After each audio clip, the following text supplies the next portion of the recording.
नमस्कार मंडळी. आजचा हा जो प्रसंग आहे ना, त्याला मी गर्वहरण असं नाव दिलं आहे. तुम्हाला कसं वाटतंय बघा. ए बाई, अगं रेफ्रिजरेटर नाही गं, रेफ्रिजरेटर असा शब्द येतो. स्पेलिंगही येत नाही तुला. स्पेलिंग येत नाही म्हटल्यावरती उच्चार तरी कसा येणार म्हणा. मी हिच्यावर पहिल्यांदाच ओरडलो. अनेक चुका पोटात घातल्यानंतर मला एक गोष्ट माहीत होती, की बायकोपेक्षा एक जरी गुण नवऱ्याकडे जास्त असेल, तर नवऱ्याला बायकोकडून थोडा तरी मान किंवा आदर मिळत असावा. म्हणजे हा माझा एक छोटासा शोधच म्हणा ना. मला मॅट्रिकला 64 तर इंटरला इंग्रजीत 70 मार्क्स मिळाले होते. आता हा माझ्या दृष्टीने प्लस पॉइंट होता. माझं इंग्रजी फार नाही तरी बऱ्यापैकी बरं होतं.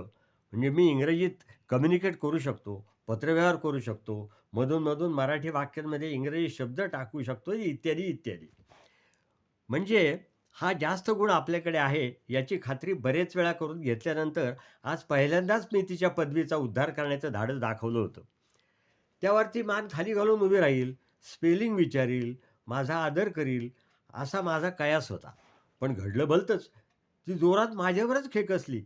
नका सांगू तुमच्या इंग्रजीचं कौतुक. येतही असेल तुम्हाला कामापुरतं. मला हवं तर अशिक्षित म्हणा.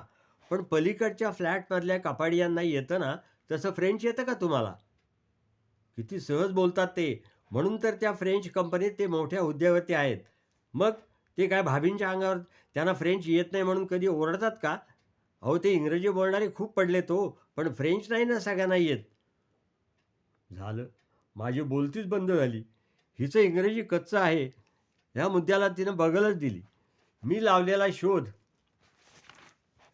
तिला सिद्ध करता आला नाही. मला वाटलं या शोधावरती समाजातली अनेक अशी उदाहरणं गोळा करून मी पी-एच-डी मिळवू शकेन. पण तिचं हे स्पष्ट बोलणं हाच तिचा प्लस पॉइंट ठरला. आता कसला शोध आणि कसली पी-एच-डी. आता आजपासून फ्रेंचचा क्लास जॉइन करायला हवा.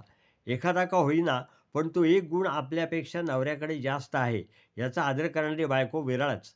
मीच खाली मान घालून उभा राहिलो. काय करणार?